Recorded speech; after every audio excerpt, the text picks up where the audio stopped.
All right, so let's look at our third one. This world will hit you, knock you down, and spit on you, though it is your choice to stand back up and retaliate in the same way, said Delson Rowe. Failure is a man's greatest fear and weakness. However, there are some brave people out in the world who will take that failure as an advantage to assist them to victory.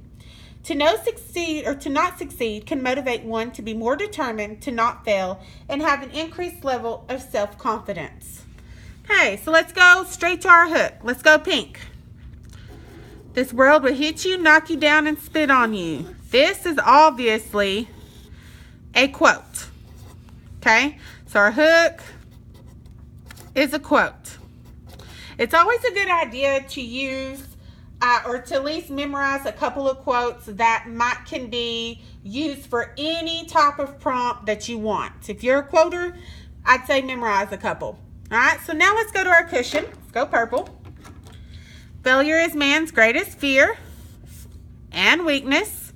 However, there are some brave people out in the world who will take that failure as an advantage to assist them to victory. So let's go cushion. Okay?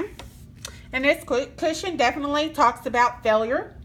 It talks about how we are changing, trying to use that to assist us. So we're definitely looking at, this is our prompt. We know what we're talking about. Let's kind of hone in on what our thesis statement is exactly.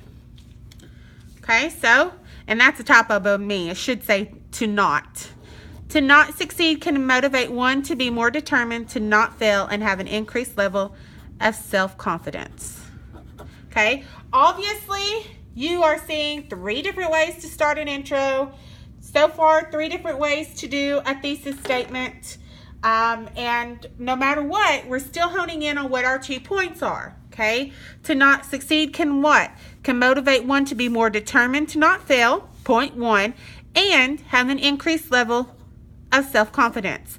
Point 2, those are what our 2 paragraphs are going to be about. Okay, so now let's go for red for high vocabulary. Let's look at retaliate. That's a pretty strong word we don't use every day. Self-confidence maybe, and again, high vocabulary differs between people. These may be things you use every day, maybe not. However, they're still pretty higher level than your normal language.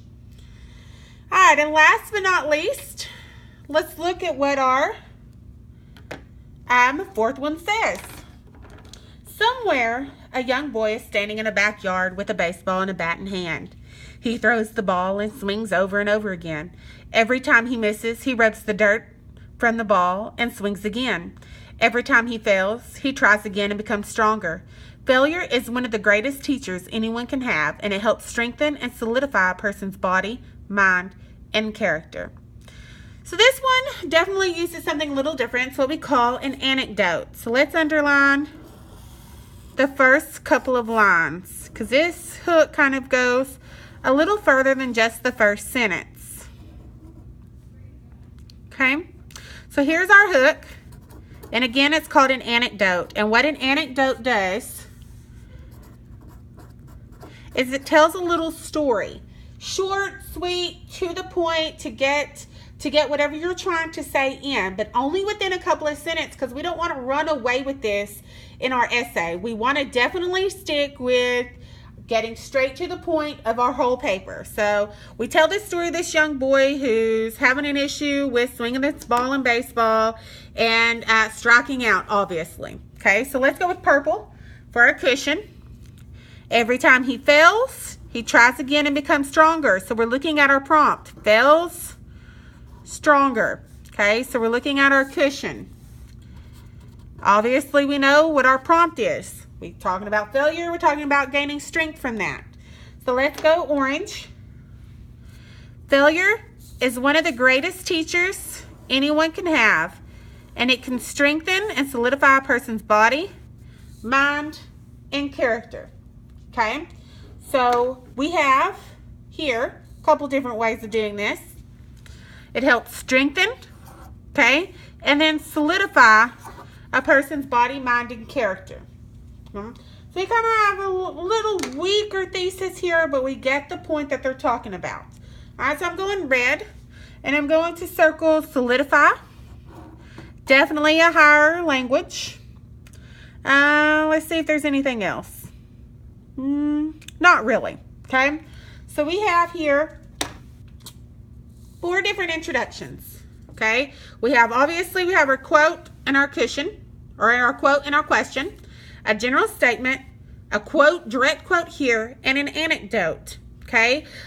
Extended metaphors being used here in this cushion, which your whole thing can be an extended metaphor, just a couple of sentences. A thesis statement, which is always located in the last sentence of your introduction. Okay. High vocabulary. All right. And then we have some transition words, which we forgot to go back and definitely let's box up however, because that is a solid transition word. Okay. Learn those transition words. They help with flow within our sentences. Let's talk about our outline for our introduction here at the bottom. Okay. So our intro obviously starts with a hook. Then it goes to our cushion. Then it goes to our thesis. Okay. That's something you need to remember. Hook, cushion, thesis. All right.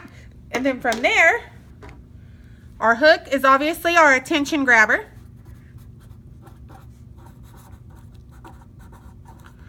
All right. We want ours to be unique. We don't want it to be redundant. We don't want it to sound like somebody else's. Okay. We want to grab the attention of our reader. Next one, our cushion introduces the prompt and leads to the thesis.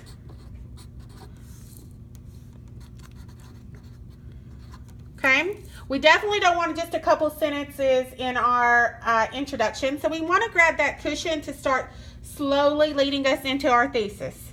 And then we have our thesis. Answers the prompt.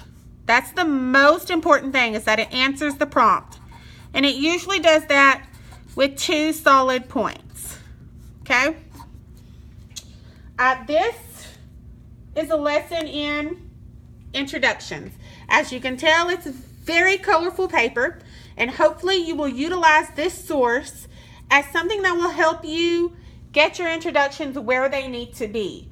Hopefully it'll help you figure out that you need to start with that hook, go into your cushion, and then hit that thesis with the last sentence. Okay?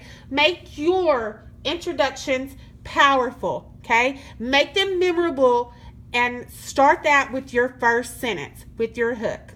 Next, we're heading into our body paragraphs.